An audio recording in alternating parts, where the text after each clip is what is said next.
Hare Krishna, all of you. So today, welcome all of you. First of all, after a very, very long break, after almost 2 to 3 months of break, I was traveling heavily and not being able to join all of you.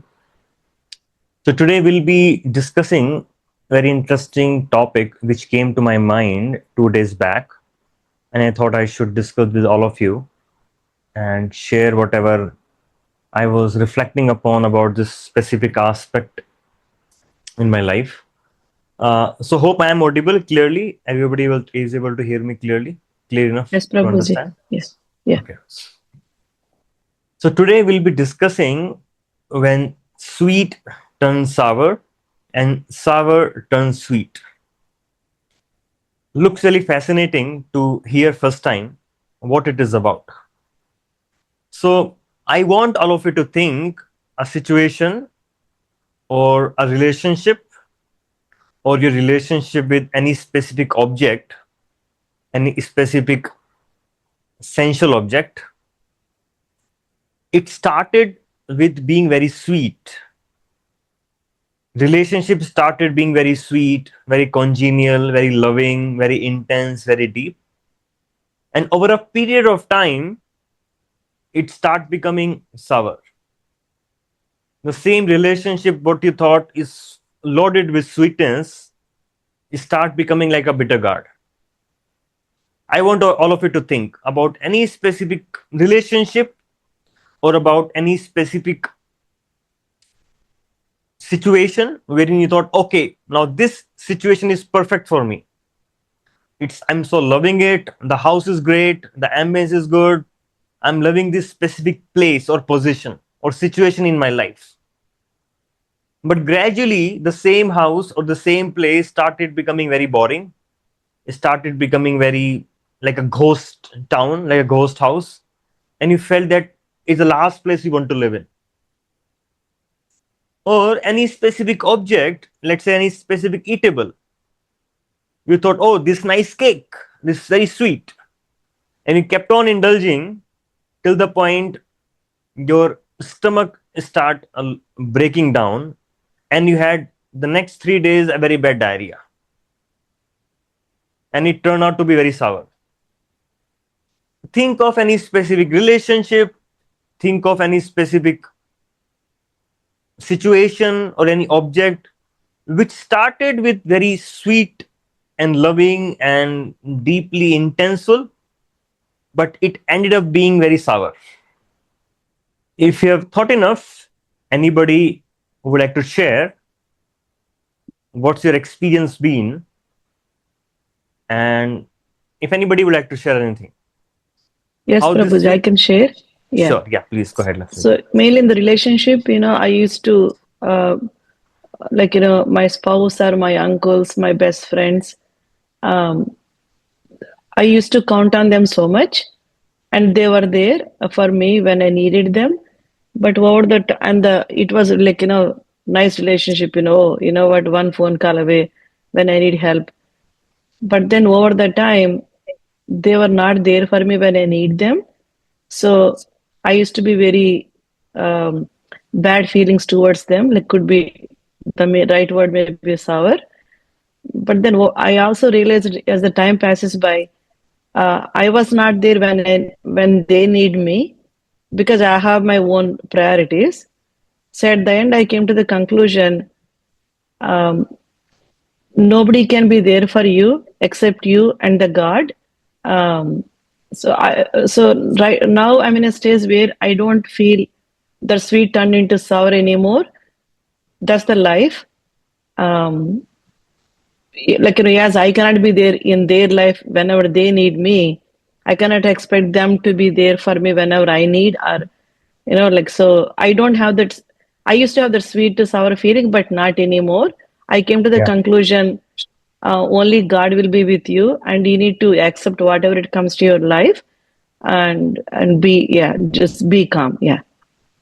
Yeah, beautiful. You just kind of moved from expecting them to be there, which was very sweet to sour. It was flipping between two extremes. Now you have accepted the fact, accepted the reality of life that yes, I also may not be there for them, and sometime they may also have to be with me. It's Yeah. a human, it's a limitation of everyone. So we need to Yes. accept it. We need to move from expectation to acceptance and just have expectation only from the God, not from anybody else. Yes. Beautiful. Thank you very much for sharing, Lakshmiji. Yeah, so basically, when the sweet turns sour, it is a verse which comes in the Bhagavad Gita.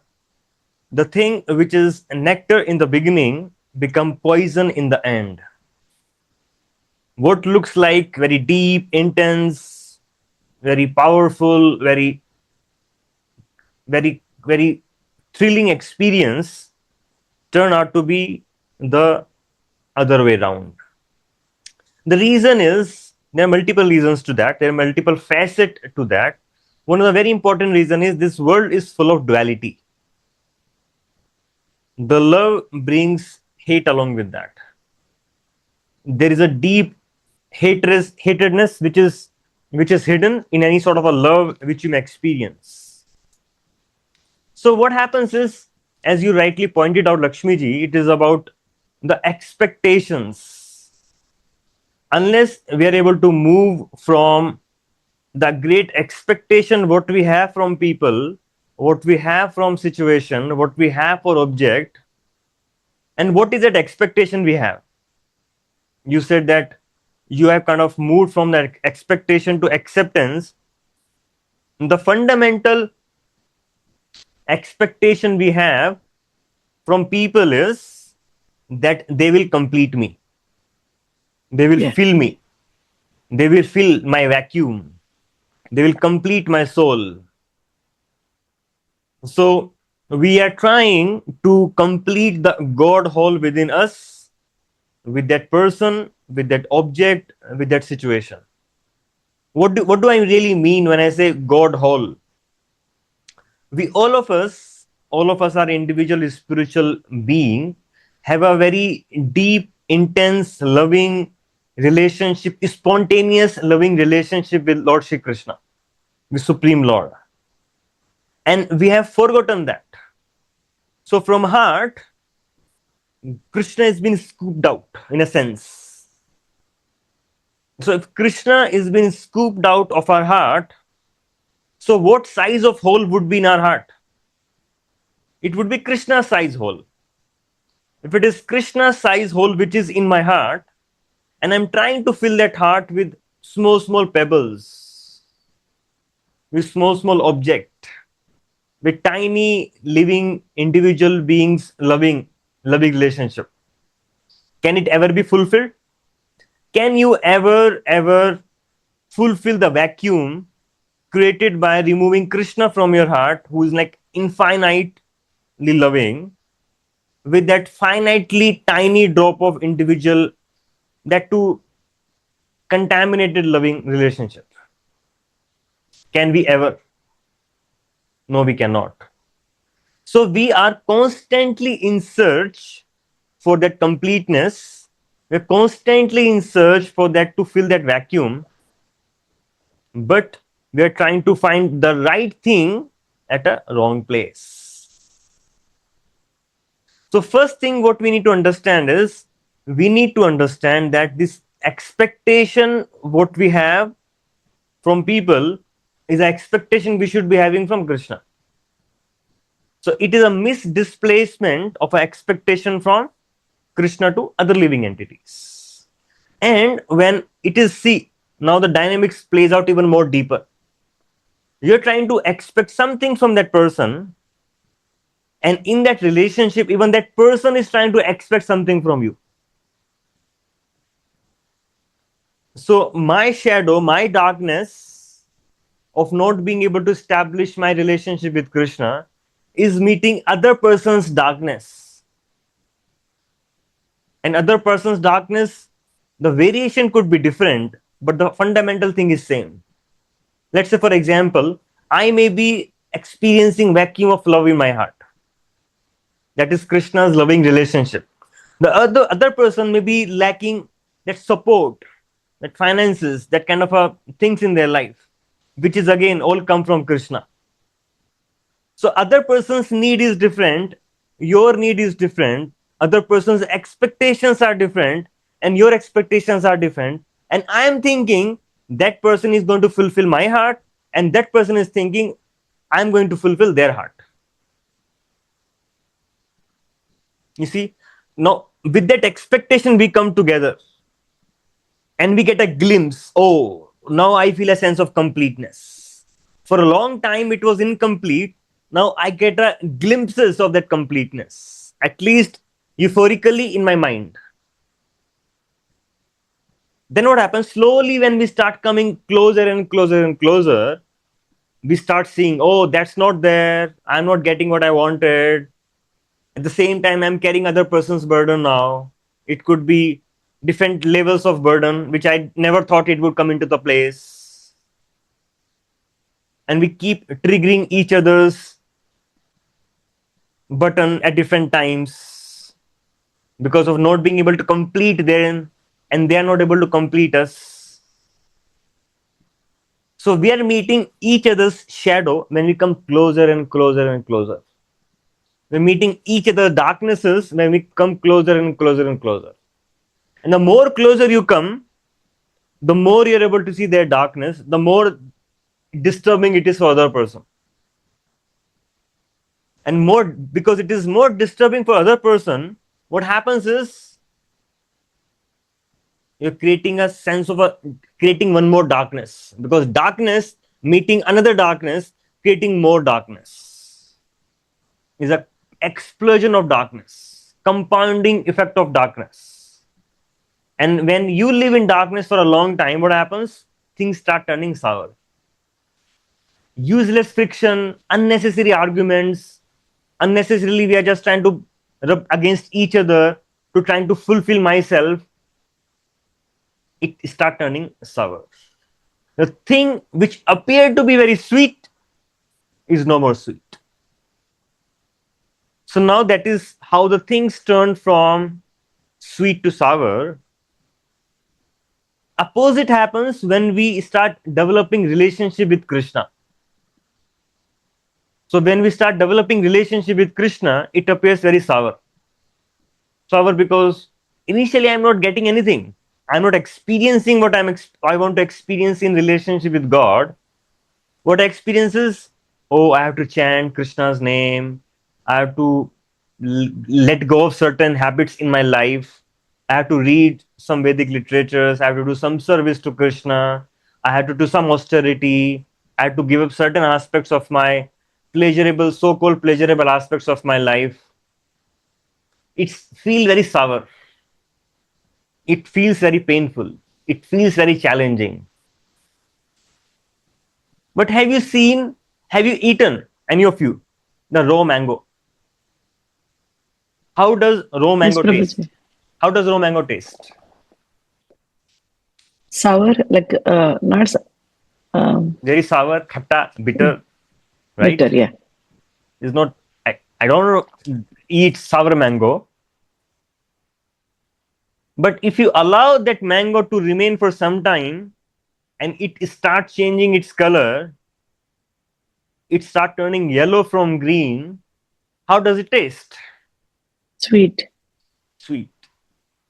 The same mango, which was sour at a certain point, it became sweet. How come this change happened? That sour became sweet. Similarly, when we are in a very raw position, like we are like a raw mango right now. Our bhakti is like a very raw bhakti. Raw bhakti means I don't know the taste of real bhakti. I'm just starting to grow up. It started to become mature in our relationship with Krishna. So when we are doing it, it tastes very sour. And Krishna says exactly in the Bhagavad Gita, the thing which appears to be poison in the beginning, they become nectar in the end. The thing which become poison in the beginning, they become nectar in the end. It is said, if you want to make things easy, life become hard. If you want to make life easy, things hard, life become easy. Easy thing make life hard, tough thing make life easy. It's not, it's very hard to resist some temptation.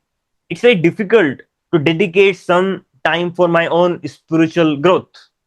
It's very difficult because we have so many distractions. There's so many things alluring our attention and trying to deviate us, isn't it?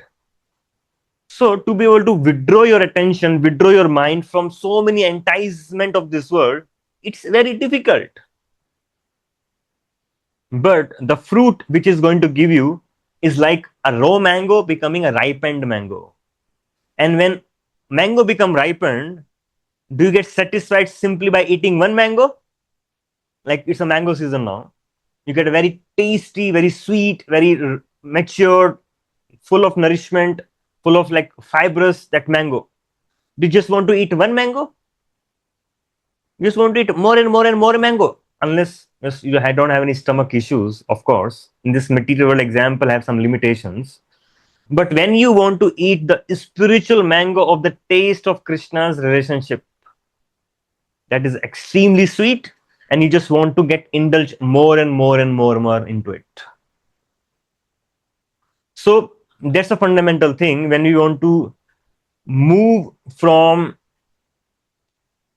trying to complete myself with somebody else versus with Krishna, the life become completely different experience. And a beautiful example how the sweet thing can turn sour at any point in your life. I'll give you an example from Ramayana. Kaikeyi. With Ram and with Dasharatha, she shared a very, very, very sweet relationship. She was such a dedicated wife, such a loving mother. She never differentiated between Bharat, Shatrughan, Ram, and Lakshman. She was like intensely very nurturing, very kind, loving mother. And she was a very obedient, very respectful wife for Dashrath. One insecurity triggered by Manthara in Kaikeyi's mind. What was that insecurity in the Kaikeyi's mind, which triggered by Manthara? What if this happens? What if Ram does not really value Bharat or Shatrughan? Your own son, what if they disown you later on? What if this happens? What if that happens? You see the dynamics? The small agitation created by Manthara in Kaikeyi's mind turned the same loving, nurturing, obedient wife into a like very demanding person. Became manipulative, became very cunning, became very self-centered. Just because of one insecurity. You see? So similarly, even in our relationship in this material world, it can happen at any point of time. Things are going between two people, but some third person will come, put some seed of insecurity or trigger. The insecurity is always within. Triggers that insecurity, triggers that fear, triggers this anger, triggers this greed and lust and everything. The same loving, nurturing, obedient, loving person becomes cunning, manipulated, toxic, and very demanding. And this is not what I was expecting, you would think in your mind. So, whose mistake it is? Sometime you may think, okay, whose mistake it is? It is that person's mistake, or it is my mistake? Whose mistake it is? Like recently in India, a very famous case which is going on. Ketan NCR's case. There's one very rich person, Ketan Agrawal, got her fiance killed him. She threw him from one fort, Lohagarh Fort in Pune. So now the dynamics is very clear. The Ketan Agrawal, who wanted to marry Sia, she was her fiance. They both got engaged, and she had a boyfriend, Chetan Chaudhary. I'm just giving her the name. And the parents of Sia did not want her to get married to Chetan Chaudhary, and they wanted to have a in-laws which is higher them in their status. So they forced Sia to get married to Ketan. And then she thought the only way out of this relationship is to kill Ketan. So now somebody can think whose mistake it is. If somebody were to analyze whose mistake is it? Is it Sia's mistake? Who killed Ketan Agrawal? Is it Chetan Chaudhary's mistake? Who was a lover of Sia Chaudhary, Sia Goyal? Is it like the Sia's parent mistake who was forcing her to get married to Ketan? Is it like Ketan's family's mistake who did not have a proper background check? Is it the middleman's mistake? Is it like Ketan's mistake? He became so innocent and so dependent and so just handpicked. Whose mistake is it? Whose mistake would you identify? Actually, it is nobody's mistake. It is a mistake of lust sitting in Chetan's mind. It is a mistake of anger sitting in Sia's mind. It is a mistake of greed sitting in the Sia's family's mind.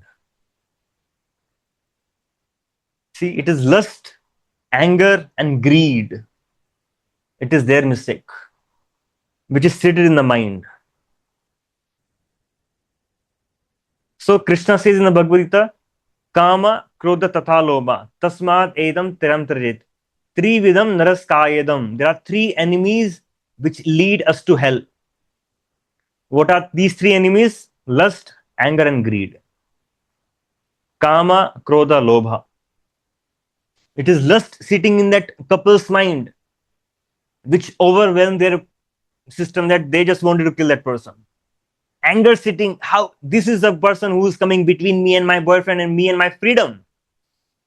It's the pride. They wanted to become more proudful. They wanted to avoid that disrespect the family of Sia, because they came to know that the Sia is having relationship with this Chetan. Similarly, in our life also, it is not that person's mistake who is hurting us. It is not my mistake. It is we need to identify which core emotions mistake is it. Is it lust? Is it anger? Is it greed? Is it pride? Is it enviousness? What it is. And then that is what we should try to kill. We should try to kill that core emotions which is hurting us at the core. And that can happen only when we reconnect our heart with relationship with Krishna. Because only by Krishna's presence in my life, I can heal, I can soften, I can complete myself, and I can let go of all those base qualities from my life. That's how the sweet thing turns sour and the sour thing turns sweet, by Krishna's blessings in our life.